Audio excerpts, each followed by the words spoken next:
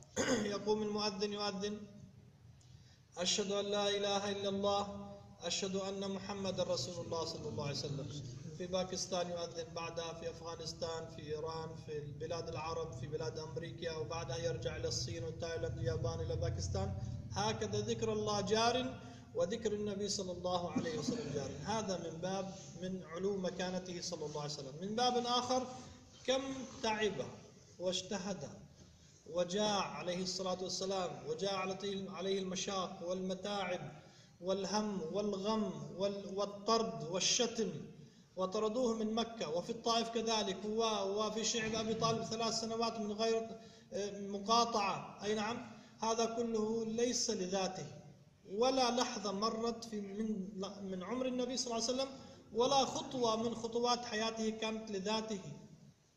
ذنبه مغفور قبل أن يولد، ما تقدم وما تأخر، والله أعطاه أعلى درجة في الفردوس الأعلى الوسيلة. ولكن هذا كله كيف ولا واحد من أمتي يشم رائحة جهنم؟ هذا هم النبي صلى الله عليه وسلم، كيف أهدى وكيف أهنى وواحد من أمتي إيش يذهب إلى جهنم، أو كما قال عليه الصلاة والسلام. فلهذا يا أخوان الكرام نحن من هذه الأمة. تفضل.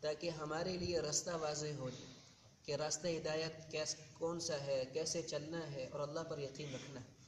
اور اللہ کی نعمتوں سے سب سے بڑی نعمت کہ اللہ نے اپنے پیارے حبیب محمد مصطفیٰ صلی اللہ علیہ وسلم کو اس کائنات کے اندر بھیجا، اور آپ کے ذریعے سے اللہ نے دلوں کو روشنی بخشی، راستوں کو واضح کیا اور انسانیت کو جو ہے ہدایت کا نور عطا کی۔ یہ اللہ کا بہت بڑا احسان ہے۔ حدیث شریف کا مفہوم ہے، انہوں نے حدیث پڑھی کہ اللہ نے آپ کو بھیجا ہی اس لیے تاکہ نابینا آنکھوں کو، اندھی آنکھوں کو روشن کرے، اور پردے میں پڑے ہوئے دلوں کو اللہ جو ہے نور ہدایت عطا کرے۔ تو اللہ نے آپ کو بھیجا، یہ مقصد دے کر بھیجا تاکہ یہ لوگ جو ہدایت پر آئیں۔ اور آپ صلی اللہ علیہ وسلم اللہ کے ہاں انتہائی بڑے مرتبے والے، بڑے مقام والے ہیں کہ آپ صلی اللہ علیہ وسلم کو اللہ نے وہ مقام اور وہ درجہ عطا کیا کسی نبی کو عطا نہیں۔ کہ کسی نبی کو تاریخ اسلام میں ایسا نہیں ملتا کہ نبی کا نام اللہ کے نام سے جڑا ہوا ہو، جب بھی اللہ کا نام لیا جائے نبی کا نام بھی ساتھ ہو، ایسا نہیں ملتا۔ ہاں، لیکن آپ صلی اللہ علیہ وسلم کی ہستی وہ بڑی ہستی ہے کہ آپ کا نام مستقل اللہ کے نام کے ساتھ جڑا ہوا ہے۔ اذان میں دیکھیں اور کلمے میں دیکھیں، نماز میں دیکھیں، تحیات پڑھتے ہیں تو جہاں بھی اللہ کا نام ہم لیتے ہیں تو آپ صلی اللہ علیہ وسلم کا نام ساتھ ضرور آتا ہے۔ یہ کیا ہے کہ اللہ نے اپنے حبیب کو یہ مقام عطا کیا۔ معراج کے موقع پر جب آپ صلی اللہ علیہ وسلم اللہ رب العزت کے سامنے ہم کلام ہوئے اور کلام سے مشرف ہوئے تو عرض کیا، اے باری تعالی، آپ نے ابراہیم علیہ السلام کو اپنا دوست اور خلیل بنایا، موسیٰ علیہ السلام کو اپنا کلیم بنا کر ہم کلام ہونے کا شرف عطا کیا، عیسیٰ علیہ السلام کو بن باپ کے آپ نے جو اپنی روح سے، اپنی قدرت سے پیدا کی، اور داؤد علیہ السلام کے لیے آپ نے لوہے کو نرم کر دیا، یہاں تک کہ وہ کیا کرتے تھے جی، اپنے ہاتھ سے لوہے کی زرے ہاتھ سے بنا لیا کرتے تھے۔ تو مجھے کیا دیا آپ نے؟ تو ارشاد فرمایا اللہ تعالیٰ نے، اے میرے حبیب، کہ تمہیں یہ بات پسند، اس کا مفہوم ہے، اے میرے حبیب، میرا تذکرہ جب بھی ہوگا میرے نام کے ساتھ تمہارا نام جڑا ہوگا، کہ میرے نام سے تمہارا نام جڑا ہوگا۔ اب یہ فرما رہے ہیں کہ 24 گھنٹے میں کوئی گھڑی ایسی نہیں ہے جب اللہ کا نام لیا جائے اور اللہ کے نام کے ساتھ آپ صلی اللہ علیہ وسلم کا نام نہ لیا جائے، ایسا نہیں ہو سکتا۔ 24 گھنٹے میں ہر وقت کہیں نہ کہیں اذان ہو رہی ہے، پاکستان، افغانستان، ایران، پھر آگے عرب ممالک ہیں، آگے امریکہ وغیرہ، پھر پھرتے پھرتے گول دنیا گول ہے، پھرتے پھرتے پھر کہہ رہے ہیں کہ جو جاپان، تھائی لینڈ وغیرہ، اور پھر اس طرح چین سے لے کر پھر پاکستان۔ تو 24 گھنٹے مسلسل اللہ کا نام لیا جا رہا ہے، اور اللہ کے نام کے ساتھ پیارے حبیب محمد مصطفیٰ صلی اللہ علیہ وسلم کا مبارک نام بھی لیا جا رہا ہے۔ اتنا بڑا مقام عطا کیا اللہ نے، لیکن اس مقام کے ساتھ دوسری جانب دیکھیے، دوسرا پہلو بھی دیکھیے کہ آپ صلی اللہ علیہ وسلم کتنے پریشان ہیں امت کے بارے۔ على خطاه ومنهاجه صلى الله عليه وسلم أن النبي صلى الله عليه وسلم داعيا إلى الله وأنت داعي إلى الله. أي فخر هذا، أي شرف، أي مكانة. أنا وأنت من هذه الأمة، والله أعلم ما هو حالنا وما هو حالنا، ونحن تابعين ونمشي على خطاه دعاة إلى الله في مشارق الأرض ومغاربها. فإذا أنا وأنت قمنا بهذه النيابة هذه الوظيفة، لا يرضى لنا الله تبارك وتعالى يوم القيامة إلا نحشر معه عليه الصلاة والسلام، ولا يرضى لنا كذلك إلا أن نكون معه في الجنة إن شاء الله رب العالمين. فعلينا الآن يا أحباب ويا شباب، يا أحباب ويا شباب، أن نمشي خطاه ونحمل هذه المسؤولية ونمشي في العالم. كم ناس في العالم محتاجين لهذه الوجوه الطيبة، يمشوا إليهم ويصلوا إليهم كما كان النبي صلى الله عليه وسلم يمشي إلى بيوتهم، إلى أسواقهم، إلى حجرهم، إلى مكاناتهم. أي نعم، وهكذا نمشي نحن يا أخوة الكرام، ولا نخاف على الدنيا وأشياء الدنيا، بل الله تبارك وتعالى تكفل لنا بضروريات الحياة، المأكل والمشرب والمسكن والمركب والمنكح. هذه الضروريات الله تكفل لنا بها، وما تكفل لنا بالهداية. طلب منا أن نمشي للهداية ونسعى للهداية ونجتهد كي لعل الله سبحانه وتعالى يهدينا ويجعلنا مفاتيحا للخير مغالقا للشر على مستوى العالم إن شاء الله. فنرجو الله أن تعطي أسماءكم إن شاء الله. تو فرما رہے ہیں کہ یہ اللہ کا ہم پر بڑا احسان ہے کہ اللہ نے اپنے حبیب محمد مصطفیٰ صلی اللہ علیہ وسلم کو نبی بنا کر بھیجا، اور آپ صلی اللہ علیہ وسلم کی پوری زندگی ہم پر احسان ہی احسان ہے۔ آپ کا ہر لحظہ، ہر موقع، ہر عمل اس امت پر احسان ہے کہ امت کی ہدایت کے لیے آپ نے اپنا عمل چھوڑا، اپنا عمل کر کے دکھایا۔ اب احسان شناس بنیں اور آپ صلی اللہ علیہ وسلم کی اتباع میں اپنی زندگی گزاریں، اور آپ صلی اللہ علیہ وسلم کے نقش قدم پر زندگی گزاریں گے تو انشاءاللہ اس سے نفع ہوگا۔ اور آپ صلی اللہ علیہ وسلم نے جو کام دیا سب سے بڑا کام وہ نیابت والا کام ہے کہ آپ کے بعد کوئی نبی نہیں ہے۔ اب جو کام آپ علیہ السلام کیا کرتے تھے، لوگوں کے پاس جاتے، دعوت دیتے، اللہ کی طرف بلاتے، وہ کام اس امت کے ذمے، تو کتنی فخر کی بات ہے، کتنے مرتبے اور شان والا کام ہے۔ جو کام نبیوں نے کیا وہ کام ہم اور آپ کریں، ہم اور آپ علیہ السلام کے نائب بن کر کام کریں، تو یہ اللہ نے مقام دیا۔ جب ہم یہ کام کریں گے تو اللہ تبارک و تعالی ہمارا حشر آپ صلی اللہ علیہ وسلم کے ساتھ فرمائیں گے، کیونکہ آپ کا جو کام ہے ہمارا وہ کام، اور اللہ تبارک و تعالی اس کام کی برکت سے ہمیں آپ صلی اللہ علیہ وسلم کا پڑوس عطا فرمائیں گے۔ اور کتنی امتیں پوری دنیا کے اندر جو اس پیاسی ہے، اس کلمے کی، اس دین کی پیاسی ہے، ان کی فکر کرنا، ان کے پاس جانا کہ آپ صلی اللہ علیہ وسلم بھی کیا ہیں جی، گلیوں میں جا رہے، بازاروں میں جا رہے، محلوں میں جا رہے، اور جو ہے مجلسوں میں جا رہے، بیٹھکوں میں جا رہے، مشرق کی جگہ پر جا رہے، لوگوں کو کیا کر رہے ہیں، دعوت دے رہے ہیں، دین کا پیغام پہنچا۔